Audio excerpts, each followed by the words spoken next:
Assalamualaikum warahmatullahi wabarakatuh. Perkenalkan, nama saya Rifa Gita Juliana dengan NIM dari kelas Ilmu Hukum Pidana B. Saya akan menjelaskan mengenai kejahatan kerusakan dan atau pencurian harta negara atau destruction and or theft of national treasure. Baik, langsung saja ke pembahasan.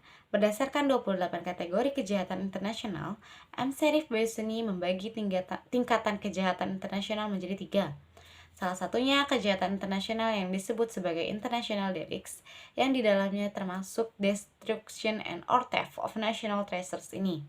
Tipikal dan karakter international delicts berkaitan dengan kepentingan internasional yang dilindungi, meliputi lebih dari satu negara atau korban dan kerugian yang timbul berasal dari satu negara. Kejahatan ini berisi 12 instrumen yang relevan dari tahun 1935 sampai 1999. Ada juga 37 instrumen lain yang berlaku dari tahun 1874 sampai 1996 yang telah diklarifikasikan dalam kondens dengan metodologi yang digunakan dengan kejahatan lain. Perlindungan monumen nasional dan harta nasional, seperti halnya kekayaan budaya dari perusakan pencurian, tumbuh dari pengaturan konflik bersenjata yang bertahap. Persetujuan untuk perlindungan kekayaan budaya telah diperluas ke masa damai dan juga untuk kekayaan dan seni nasional yang lebih luas. Konvensi yang melarang peredaran gelap seni dan bentuk-bentuk pencurian atau perusakan harta nasional lainnya juga berpotensi untuk mengatasi perilaku yang secara bersamaan merupakan pelanggaran ISJR. Hak untuk mengambil bagian dalam kehidupan budaya dapat dipengaruhi oleh penghancuran atau jenis kekayaan nasional. Destruction and or theft of national treasures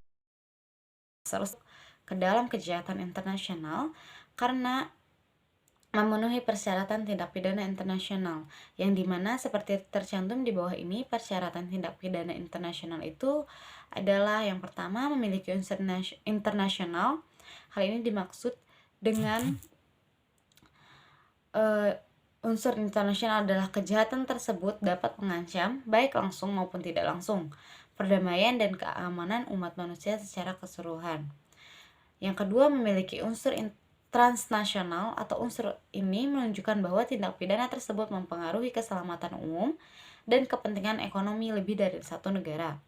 Yang ketiga, memiliki unsur keharusan. Unsur ini dimaksudkan bahwa dalam rangka pemberantasan dan penegakan hukum pidana internasional diperlukan kerjasama internasional. Salah satu organisasi yang berkaitan dengan ini adalah Masyarakat Ekonomi Eropa atau Europe Economic Community. MEE ini merupakan organisasi kawasan yang bertujuan menyatukan ekonomi negara-negara anggotanya. Masalah-masalah tersebut meliputi mendefinisikan dan mengidentifikasi benda-benda budaya yang digolongkan sebagai kekayaan nasional, pengendalian ekspor harta nasional tersebut, mengamankan pengembalian harta nasional yang diangkut secara tidak sah, hak milik dan pemulihan antara orang-orang yang dirampas karena kehilangan atau pencurian dan pembelian selanjutnya yang bonafide. Masalah hukum dalam perlindungan warisan budaya internasional muncul dalam dua situasi. Pertama, dalam tuntutan pengembalian benda budaya berdasarkan pengangkutan yang tidak sah melintasi batas negara. Masalahnya adalah pengakuan dan penegakan peraturan ekspor negara tempat suatu benda telah diangkut di negara bagian di mana benda itu ditemukan. Yang kedua, dalam tuntutan pengembalian berdasarkan kepemilikan, persoalannya adalah pilihan hukum substansif yang mengatur keabsahan penjualan barang bergerak. IEC berdasarkan pasal 222 Perjanjian IEC tidak kompeten untuk merugikan aturan di negara anggota yang mengatur sistem kepemilikan properti.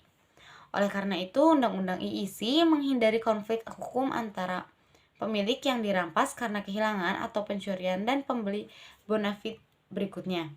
Sebaliknya, MEE mengatasi masalah dalam kerangka transportasi yang melanggar hukum, terutama melalui penerapan peraturan ekspor yang keduanya berada dalam kompetensi MEE.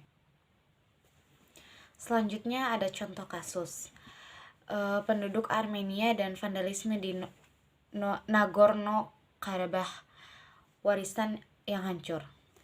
Nagorno-Karabakh diakui secara internasional sebagai bagian dari Azerbaijan dan merupakan salah satu pusat budaya kuno Azerbaijan. Namun, di bawah pendudukan Armenia, warisan Nagorno-Karabakh telah dihancurkan secara sistematis sesuai dengan rencana Armenia. Armenia berusaha untuk memperkuat kontrolnya dengan menghapus jejak budaya Azerbaijan yang ada.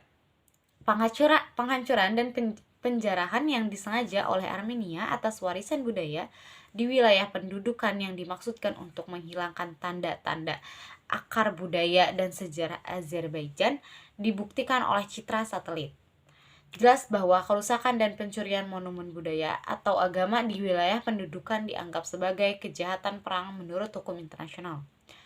Sesuai dengan The Hague Convention for the Protection of Cultural Property in the Event of Armed Conflict, yang merupakan perjanjian internasional pertama yang berkonsentrasi secara eksklusif pada perlindungan kekayaan budaya di zona konflik bersenjata, menuntut pasukan pendudukan tidak hanya untuk menghormati dan melestarikan kekayaan budaya, tetapi untuk mencegah pencurian properti dalam peristiwa konflik. Penghancuran dan penodaan yang disengaja terhadap monumen sejarah dan budaya di wilayah pendudukan Azerbaijan tidak lain adalah pelanggaran penuh terhadap Konvensi Den Haag tahun 1954 tentang perlindungan kekayaan budaya dalam peristiwa konflik bersenjata, Konvensi Eropa tahun 1992 tentang perlindungan warisan arkeologi, dan Konvensi UNESCO tahun 1972 tentang perlindungan warisan budaya dan alam dunia. Kontribusi Ilham Aliyev untuk warisan budaya Nagorno-Karabakh dan kemenangan agung Azerbaijan. Pelestarian penuh warisan budaya selalu dan sangat penting, masalah sensitif bagi pemerintah Azerbaijan dan Ilham Aliyev, Presiden Karabakh adalah Azerbaijan, karena ia memiliki serangkaian misi utama tentang pemulihan keutuhan wilayah Azerbaijan dengan mengembalikan tanah Azerbaijan yang diduduki oleh orang-orang Armenia. Ilham Aliyev menyoroti tujuan pembebasan Nagorno-Karabakh dari penduduk Armenia di banyak konferensi internasional KTT, dan dia mengkritik komunitas internasional karena gagal mengambil tindakan apapun terhadap vandalisme dan agresi Armenia. Meskipun prinsip-prinsip dasar di atas meja diuraikan melalui bantuan grup Minsk, mereka telah mengabaikan penggunaan instrumen yang tersedia untuk menekankan Armenia agar menarik diri dari Nagorno-Karabakh. Azerbaijan menerapkan prinsip-prinsip dasar resolusi Dewan Keamanan PBB seorang diri. Tentara Azerbaijan terpaksa memaksa tentara Armenia dan mengumpulkan kekuatan dengan cara yang berorientasi pada tujuan karena keengganan Armenia untuk bertindak secara sukarela. Hari ini Azerbaijan merayakan kemenangan agung atas Nagorno-Karabakh yang diperoleh pada tanggal 10 bulan 11 tahun 2020. Mungkin cukup sekian yang bisa saya bahas mengenai description and or theft of national treasures. Terima kasih. Wassalamualaikum warahmatullahi wabarakatuh.